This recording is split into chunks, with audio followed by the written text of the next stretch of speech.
Hey guys, welcome back to my channel. It's Kira.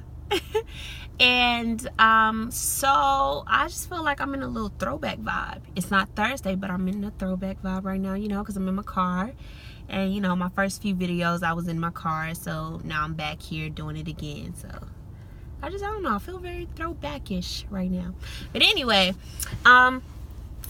this video is I'm going to talk to you guys about why I have been MIA. And I'm just going to explain this because it all has some things to do. It's all from Navy, so you guys are going to get a little insight of my little Navy journey so far. So first off, in the story, it is going to talk, the hurricane did impact some of the situations or certain things that happened in the story. So to anyone affected by Hurricane Harvey and Hurricane Irma and every other hurricane that's coming or has already struck somewhere, my prayers and thoughts are with you guys. I live about an hour and some change away from Houston, and my city, we didn't have any clean water for about a week and a half, almost 2 weeks I want to say. And there was a lot of power outages and no water. So I definitely understand the situation and everything like that. I did evacuate for like 2 days or so, and then I came back, but I still evacuated. And I definitely do understand the loss in everybody's situation. So that's just my little condolences. Now anyway, let's just go ahead and get into the story, right? So first off, this is September, so the last drill weekend that we had was in July. We did our drill for September. It was a 4-day because August we didn't do drill because of Hurricane Harvey. I think our drill was like right before, like a day or two before Harvey actually hit, but because the weather was starting to get bad, they just told us to just don't even bother coming. So that's why I didn't come. So pretty much what happened was, sorry, somebody was walking. So pretty much, like I said, we didn't do drill in August. So July's drill weekend, I was told by my unit that I needed to get an AT waiver. AT is annual training, and that is what reservists do. Those are the 2 weeks a year. So if you sign a reserve contract, you do the 1 weekend a month, 2 weeks a year. AT is the 2 weeks. So I was told that I needed an AT waiver, and I was like, all right, cool, I'll go get one. I went to go get an AT waiver. They didn't have any more, so they said, hey, go talk to this guy, he has the waivers. So I go talk to the guy, and he's like, well, why do you need a waiver? And I'm like, well, because I joined the Navy in December, and that's a part of 2017's fiscal year. Even though it was 2016, still a part of the same fiscal year. So they told me I didn't have to do a AT for this year. And he was like, well, yeah, that is right, but we have the funding for you to do it, so you should just go ahead and do it. And I was like, well, I mean, all right, sure, okay, whatever. Everybody knows I want to be active, so that didn't really bother me. I was like, whatever, I'll do it. So I put in, I stayed extra the last day of drill, and I'm talking to one of the guys from my unit, and I'm asking, he's helping me get orders and everything. I finally get my orders. I submit them. He's on the phone with me. He's walking me through it. I submit them. Everything's good.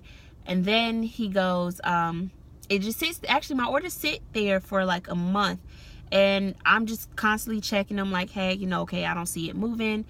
And then he goes, oh, you need to, call this person to tell them that your orders are in so that they can approve them. And I was like, oh, well, Jesus. Well, by the time I was told that, Hurricane Harvey had hit, and people are still recovering, and the person that I had to call was kind of affected by it. So I was like, I gotta be that one to call after a hurricane. So I ended up calling him, and he was able to help me. We got the orders pushed through all the way. Everything was approved. Funding was approved. Everything. All I had to do was just book my flight. Now, the orders that I had was to Key West. Well, Hurricane Irma decided she wanted to just rip apart Key West, so or tear it up a little bit, flood it out. So they evacuated everybody that was in Key West, and they canceled everybody's orders that was supposed to go there. So they was like, well, Jesus, where are we gonna do with you now? So I was going to get orders to go overseas, but I guess whoever was supposed to be pretty much overseas wasn't responding back to my person, my guy. So they just told me, hey, you're just gonna have to do your 2 weeks at the NOS. You're just gonna have to sit at the NOS and let that count as active duty time. So I said, all right, cool, I'll do that. I put in orders for that. It gets approved all the way up until funding, and then it just stops. And then I call them because I'm like, hey, time is coming up, and I think I had like 4 days before I was supposed to go on active orders. So I was like, hey, I definitely need to go ahead and book this hotel room, especially with hotels being so scarce right now because of evacuees and people not being displaced. So I call up to my NOS to see what the issue is, and he says, oh, we don't have any funding left for you. And I'm just like, well,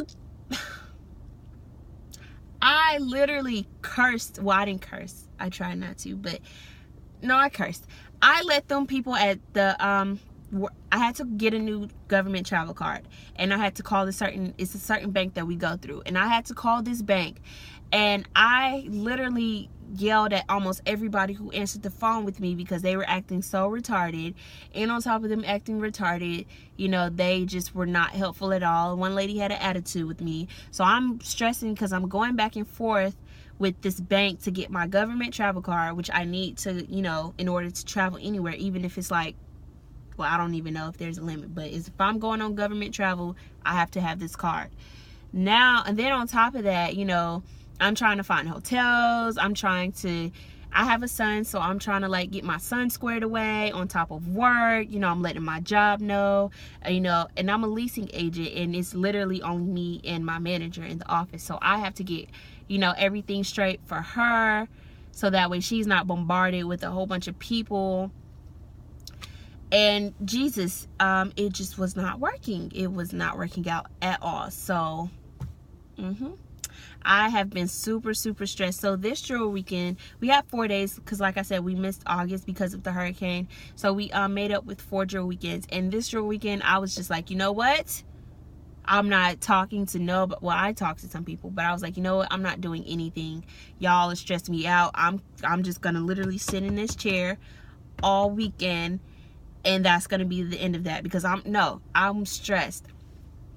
So I just so happened to run into the guy who told me to do get the active duty in the first place, and he was just like, oh yeah, yeah, oh, better luck next time, blah blah blah. I'm just like, I could have avoided all of this if had you just given me the waiver from the beginning. So that is my little rant, you guys. My little 8-minute or 9-minute rant. That's why I have been MIA. I have been stressing since August, pretty much. Since August, I have been stressing and ripping and running and trying to do last minute things for active duty that I never got. So yeah, but luckily we are going on this lady just literally stopped and stared at me. But luckily, luckily I have a new fiscal year starting in October, so I will be able to go in and actually do actual active duty time. So we'll keep you guys updated on that. Well, it's probably not going to be until March, I believe. So until then, you guys, I'm just going to be doing my regular drill. And when it comes time for me to go active, hopefully I'll have a better camera in my computer. But until then, I will just see you guys when I get another video idea. Love you guys. Thank you guys so much for all the comments, likes, subscribes. Keep subscribing, and I will see you guys later.